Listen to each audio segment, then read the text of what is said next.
A little while ago, Ryan told me that I should sit out back and breathe in some of the mist on this very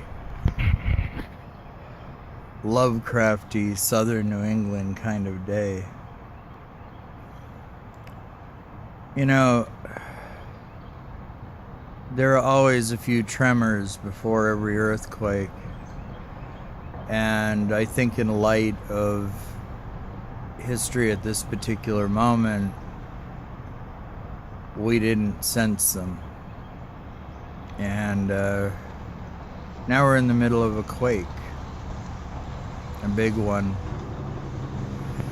People have been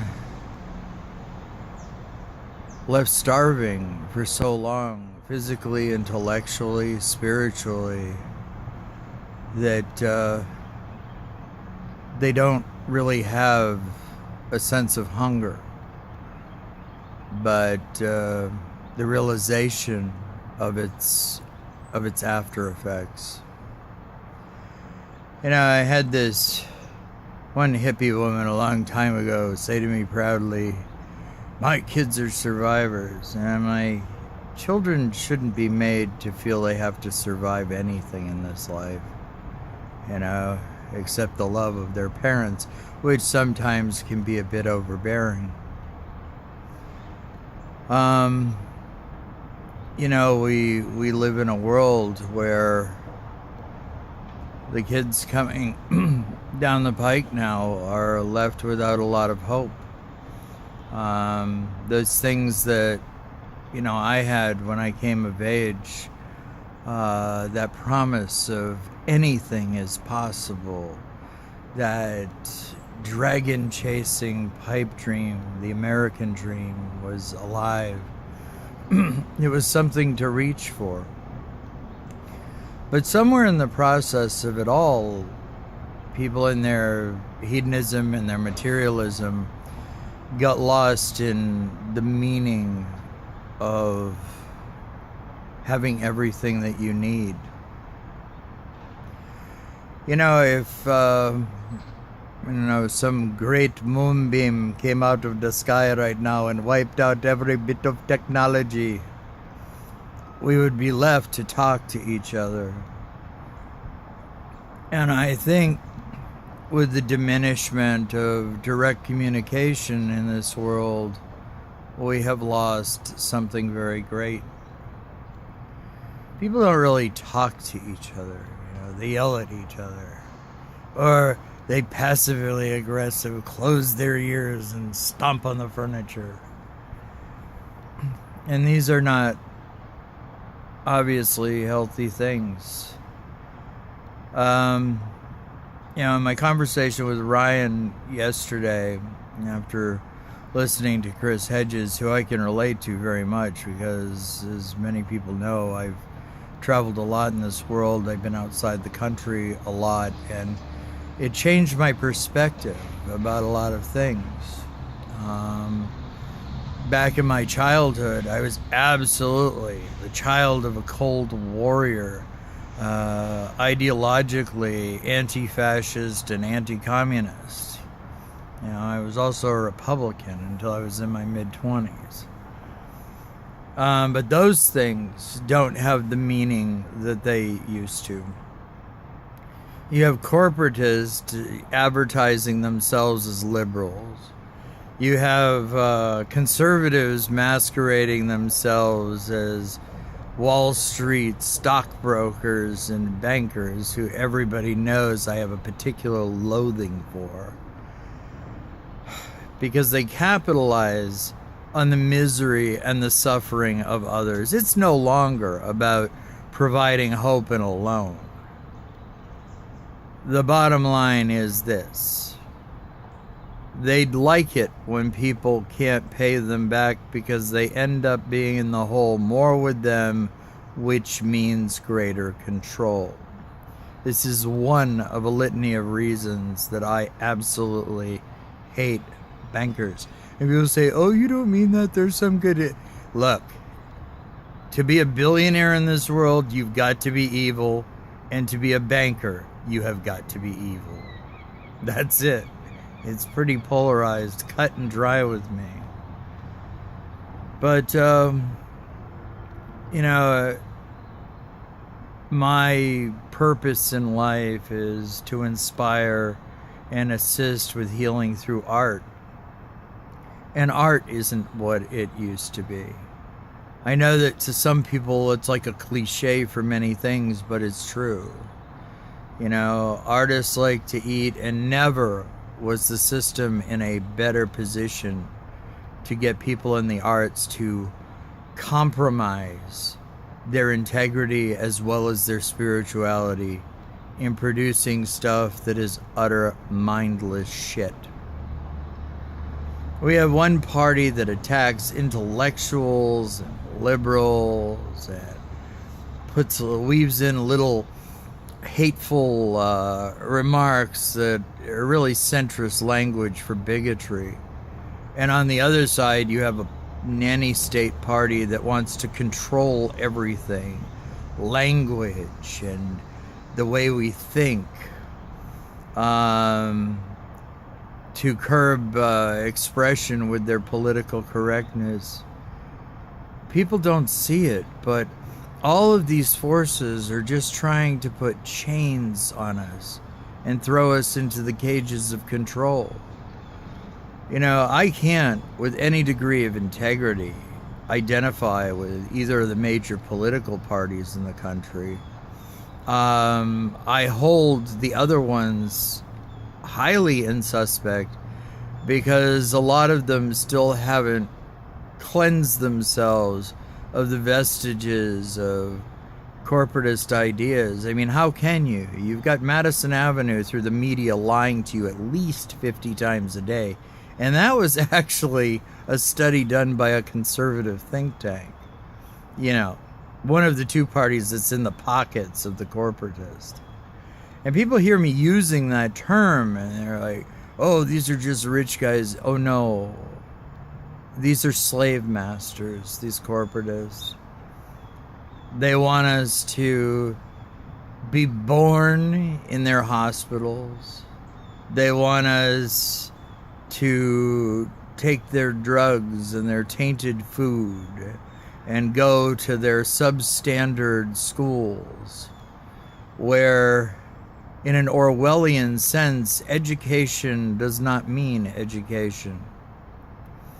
It's more like a retardization of the masses. Make them more pliable, more malleable. When I was a kid in Key West, they made a big stink about putting fluoride in the water. And my mother, Mimi, said, oh, well, that'll be good for your teeth. The dental bills will be less. And my father turned around and he said, the United States Navy pays for his dentistry. We don't need that poison in the water. And that was the first time I ever heard reference to it being mentioned as something they put into the water of the concentration camps to make the slaves more malleable. But that's just one of many things. We know it's all tainted. And complacency, more than anything else, is going to be our downfall.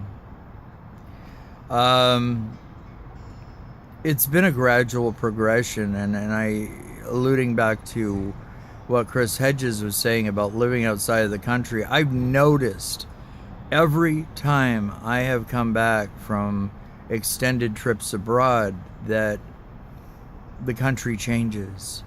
And it's not a slow leak in which that change comes. I am a part of a very diverse community, that is true. But make no mistake, we're all manipulated by the conformists out there that want us to be nice, neat little cogs in their wheel.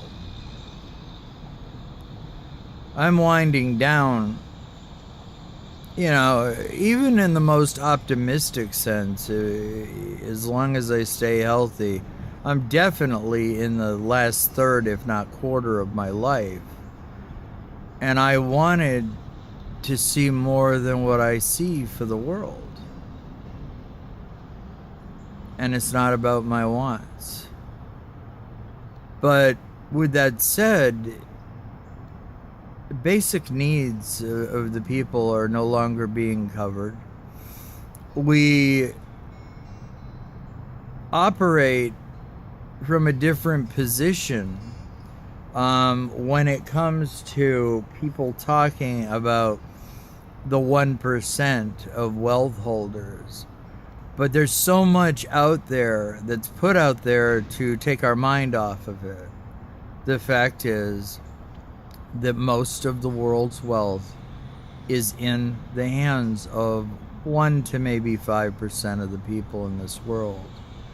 And whether you believe in a roundtable conspiracy or not, there is a conspiracy of like-minded individuals devoted to the same thing: the enslavement of those that would serve them.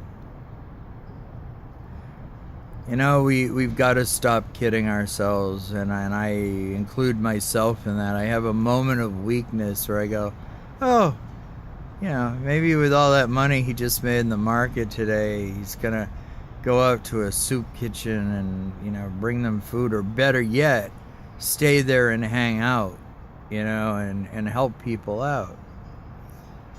You know, my problem, and it amazes me because people are always trying to slap a label on me. Now, I remember something Quentin Crisp said to me years ago. He was talking about his movie going on public television and why he liked it there.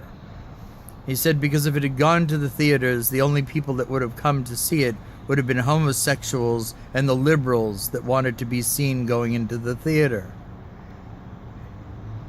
You know, betcha.